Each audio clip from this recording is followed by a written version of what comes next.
Shalom, selamat pagi saudaraku. Renungan Suara Kebenaran 14 Februari dengan tema tidak terbatas. Rata-rata orang merasa berhak punya kesenangan sesuai dengan versi hidup mereka. Padahal versinya itu versi dunia. Karena dari kecil sudah dididik diasuh oleh dunia.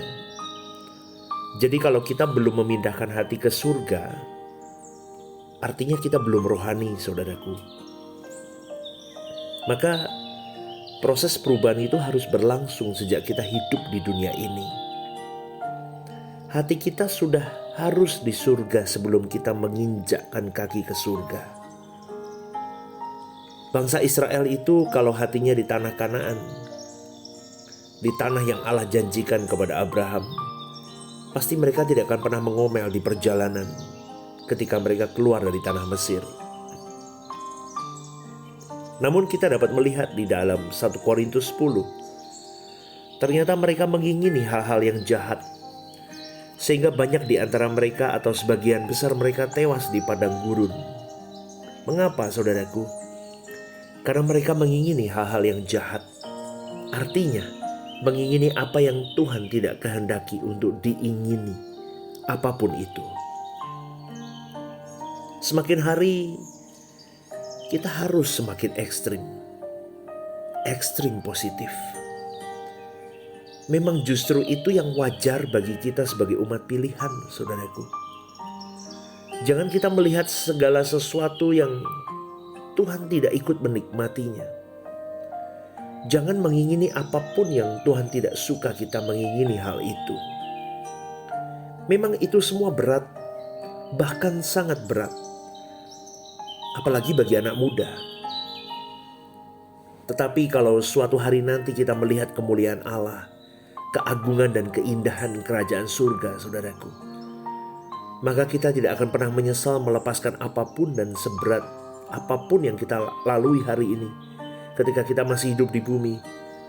Karena pasti tidak akan pernah sebanding dengan kemuliaan Tuhan, kesenangan dunia ini. Jadi saudaraku, mumpung kita masih hidup, mari kita memindahkan hati ke surga. Sebab kalau sudah mati, sudah tidak ada perhitungan dan perubahan lagi, maka tidak ada gunanya. Maka selagi kita masih hidup di dunia, kita harus berkomitmen sungguh-sungguh untuk hal itu.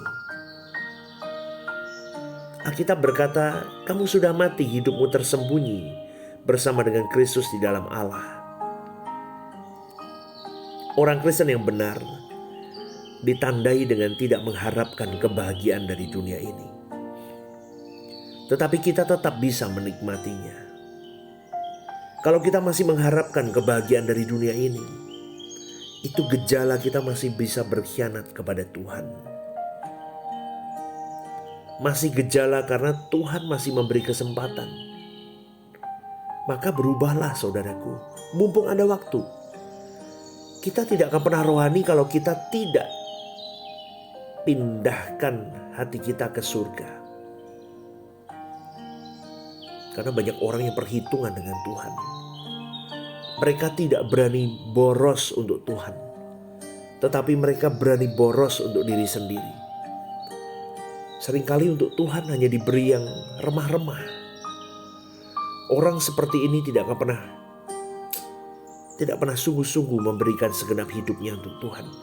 Dan orang seperti ini akan sangat menyesal kalau nanti melihat keagungan Tuhan. Tidak jarang, saudaraku, orang Kristen yang memandang Tuhan itu seperti gembel, seperti pengemis yang diberi satu gepok uang cukup atau puas dengan 1/10.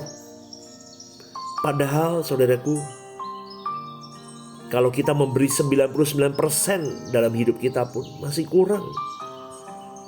Bahkan seluruh harta kita berikan pun kepada Tuhan tetap masih kurang. Uang kita itu terbatas, harta kita itu terbatas. Tetapi cinta kita kepada Tuhan tidak bisa terbatas. Kalau kita benar cinta Tuhan, kita bisa berkata, apapun yang Tuhan perintahkan untuk kulakukan, akan kulakukan. Bahkan apa yang tidak bisa aku lakukan, tetap aku lakukan kalau Engkau memerintahkannya ya Tuhan. Berani gak saudaraku berkata begitu? Tidak mudah. Tetapi kalau engkau memang sungguh dari menit ke menit kita berjuang mau melakukan kehendak Allah, wah luar biasa saudara, kita pasti bisa. Tetapi kalau dari menit ke menit kita tidak melakukan kehendak Allah, kita masih melakukan sesuatu yang tidak berkenan, mulut kita bocor, pikiran kita kotor, sewenang-wenang terhadap orang lain, maka kita tidak akan bisa mengerti rencana Allah dalam hidup kita. Kalau kita masih sibuk dengan perasaan kita yang masih tersinggung, pahit, balas dendam, melukai orang, maka Tuhan tidak bisa mempercayai proyek apa yang seharusnya engkau selesaikan, saudaraku. Dunia kita itu dunia yang egois, materialistis. Ini yang membuat orang tidak mudah memindahkan hatinya ke surga. Karena kerusakan dunia ini begitu parah, saudaraku.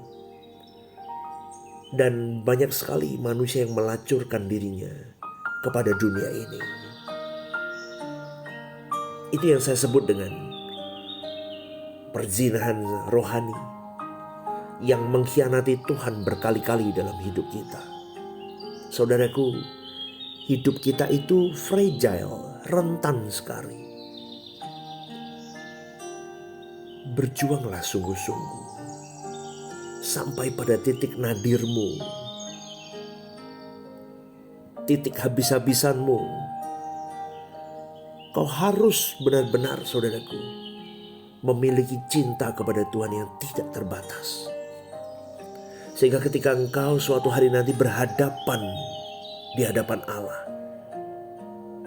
kita tidak bisa mengelak apapun. Kita bisa berkata, Lord, aku sudah lakukan semua bagianku. Kita bisa bertanggung jawab di hadapannya. Karena tidak ada chance untuk kita mengelak ketika kita sudah di hadapan Tuhan. Maukah engkau dan saya berjuang menjadi pribadi yang berprestasi di pemandangan Allah? Maka ayo mulai hari ini kita benahi, saudaraku. Benahi diri kita, benahi cinta kita kepada Tuhan. Sampai cinta kita tanpa batas kepada Dia. Jangan merasa memiliki apapun. Semua yang ada pada dirimu hari ini, termasuk hartamu, itu milik Tuhan. Apalagi yang mau kau genggam? Lakukan kalau memang Tuhan suruh. Tenagamu, pikiranmu, semuanya, segenap hidupmu, itu milik Tuhan. Renungkan ini, saudaraku. Tuhan memberkati. God bless you.